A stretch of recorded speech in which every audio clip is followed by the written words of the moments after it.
Hey, what's up YouTube? It's another install video on Chris Glides, and today I'm going to show you how to install the Screamin Eagle Heavy Breather Extreme on your 2023 Harley-Davidson Road Glide CVO.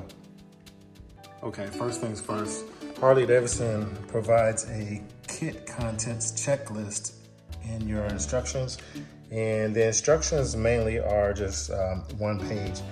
The other information on there is some warnings and notices, but your install instructions are going to be from here to here, and everything else is about maintenance.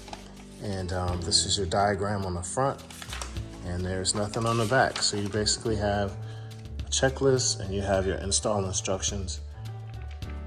Okay, so what we have here is these are our parts. Those are the parts listed on the box. They come in a black set or a chrome set, whatever you want to put on. I'm going with black. And first thing I need to do is remove the original.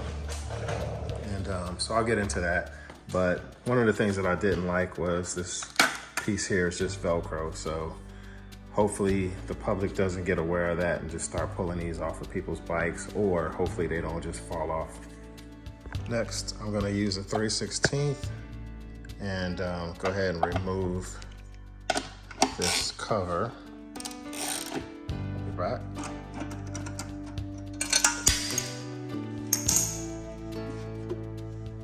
Cover comes off, and man, still smells like paint a little bit. Pretty fresh. It's probably just exhaust fumes. So just the inside look at the original air box. This is blocked in the front, so the only thing you're doing is getting air from here. So this thing's not circulating a lot of air. You can open up the vents and make airflow in, but man, this is horrible, man. It's basically all just for looks. All right, so the next thing I gotta do is, I see an area right here that needs to be removed. These have to come out for sure, and then these three inside there. So I'll be right back. All right, I'm going 9/16 to get that off and that off. Be right back. All right, so that one right there, I'm going T27. That off. Be right back. All right, also the ones on the left of this and the right that I'm on now, that's also the T27. And as I'm loosening it, it's making it very loose. It's making the airbox very loose. So I think these are the last two, hopefully. Okay, so that did make the airbox ready to come off. It's just connected right there by that hose, and I'm gonna have to get that hose off. I'll be right back. Okay, so to remove that hose, you wanna use something that's not sharp. This is like a interior, it's like a tool that I use when I used to do car stereo installation and stuff. What you can do is you can get it right there and kind of like push it back without damaging the hose. And that made it loose enough for me to go ahead and use my hands and get the remaining part of it off. So there we go. So this was all that's to it. It looked more important than it was. And yeah, it's just nothing. Get this off your bike immediately. It's a piece of crap. So let me get this out of my way. But yeah, that's probably the worst one I've ever seen on a filter on a Harley. I mean, it's probably serves its purpose, but man, it's kind of whack. All right, so here we go. We're all set, and I'll get this all cleaned up and go ahead and be ready to install the rest of the parts over there. Okay, the first thing that I forgot to mention in the beginning of this video is you do want to go ahead and remove your master fuse when doing this. So go ahead and do that before you get started. That's what's recommended in the instructions, and it's for good reason. Okay, so from here on out, it's just step-by-step instructions, and I'm sure, I mean, this is what you guys can do at home too, and this is what I'm doing. So you're here with me, and that's what we're gonna roll with. So in the notes, it's talking about using a medium strength Loctite thread locker for both the male and female threads. And so that's how we're gonna do it, because these bikes rattle and roll. So for step one, it mentions that if we're using the OEM or the factory throttle body, then we're to use this adapter. And you can see those indents inside the snorkel, and they align with there. And so that's how you put those in. You put that in, line it up, sit it in, and there you go. I had it in there, geez. All right, let me put the phone down so I can do this. All right, so that's in there, easy with two hands. All right, so the next step that you do is you're gonna put this gasket onto the snorkel here. And so you could just line up the holes there and put it on. But this has adhesive backing. You want to put it on right the first time, because if you pull the adhesive, it ain't coming up.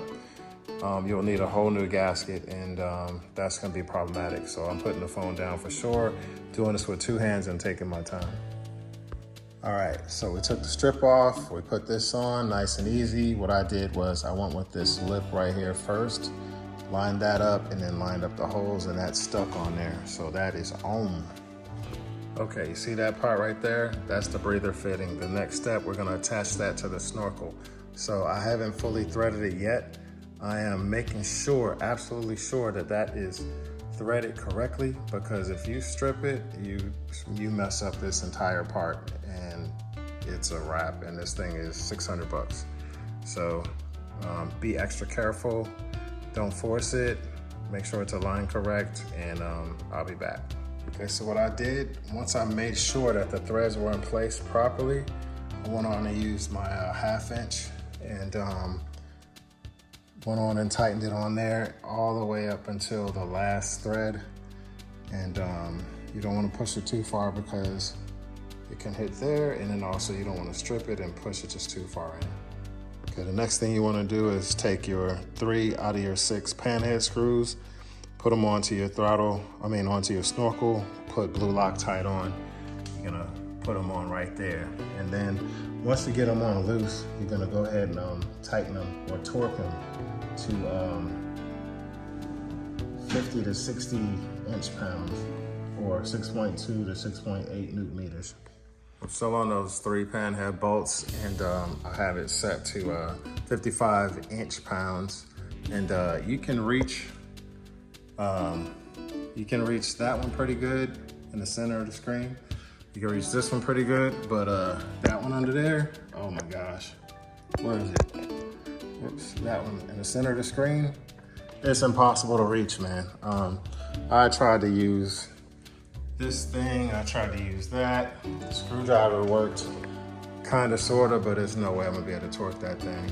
So it is at an angle that's blocked by all those parts. Okay, the next thing we're gonna do is we're gonna take this throttle body cover, and see those 3 holes right there. We're gonna use those panhead screws and put this up, and we're gonna put one up top right there. Okay, left and right up top, and then there's one at the bottom that we're going to put in. So once you have those loosely fit on there, you want to go ahead and take your 2 screws, put in on each side, and you're going to tighten those down to 20 to 24 foot-pounds. So attach the throttle body cover here to the cylinder heads. Now this, again, you want to make sure that it is threading smoothly, because you definitely don't want to damage your heads. So if it ain't on there smooth, then take a break and make sure it's on there smooth. Don't start with the actual ratcheting it on there. Just use just put the proper size on there and just kind of do it with your hand first. All right, so I just want to share with you guys something. This size is a 5.5. It's not going to be in one of these toolkits like this. You probably have to get it out of something special, like I have this one. And you have to have an adapter for all of it. The different adapters for all of that stuff. And torque that at 22.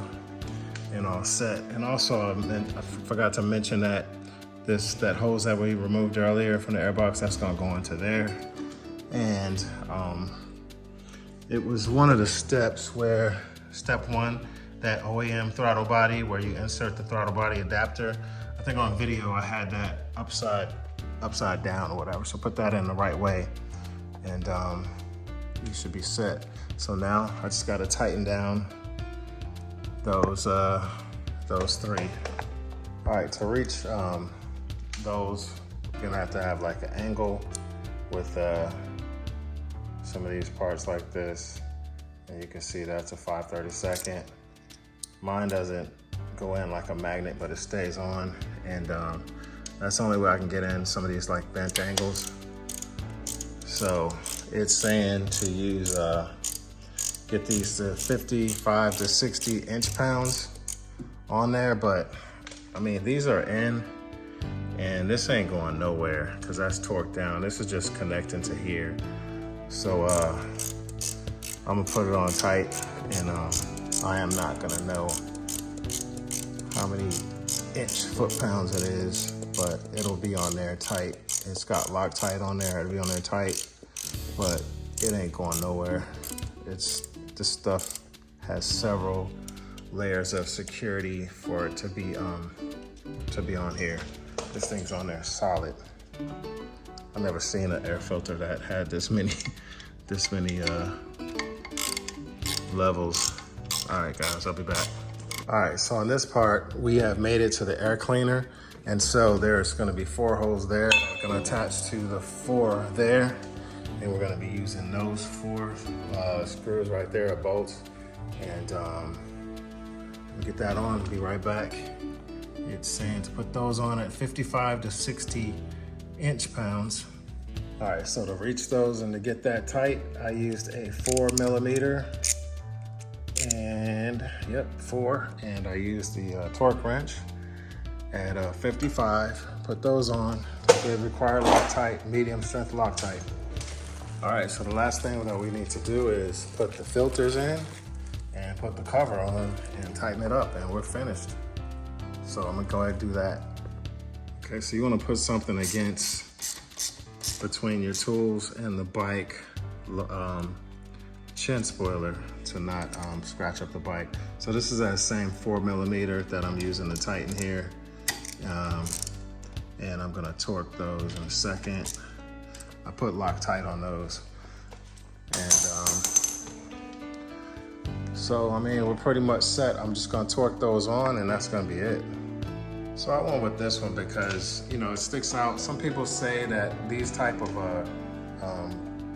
cone type of air filters get in the way of their leg and this, that, and the other, but I'm only 5'10", I got 30-inch inseam legs, so I don't predict that to be a problem. But I like the fact that it has open, like the air that hits the bike will definitely hit there and go inside. These filters come pre-oiled, it's a 2-part, but I know that it promised to at least get 20% more additional airflow with this breather. And this Extreme heavy breather is one that can support 150 support output of over 150 horsepower. So I definitely want to do that. And so it says that at speeds over 60 miles an hour, the air cleaner experiences a ram air effect, which you can see there is, you know, within that elbow, that's how it's gonna do. And it's got this extreme face, like I mentioned, and that air will travel through that elbow pretty easy. So I can't wait to see how it's gonna respond. Since I have installed this, I am gonna be installing a tuner right after this. I have not got my pipes in yet, but I'm not gonna do headers as of yet, but I do have the mufflers coming, and for right now, they only had available the Chromeworks. And I wanted to wait on the tab 50 cals, and it just, you know, I'm impatient, so it is what it is. So yeah, but anyway, I'd like to thank you guys again for watching another episode of Chris Glides while we install this Extreme. Heavy Breather by Screamin Eagle, and can't wait to see how it's going to perform with the bike. It should give it a little bit of extra boost, and I know that if you do change your throttle body out, that even helps additionally to add to everything. And I think the throttle body on the inside is about $229, and I know for sure that'll give you additional 5 horsepower. So anyway, I will be continuing to build and work on this bike and just put accessories on, not really build. So, I mean, it's already got the 121 engine, so we're pretty much set. So, all right, guys, thanks for watching this how-to video, and I will see you guys on the next one. Take care.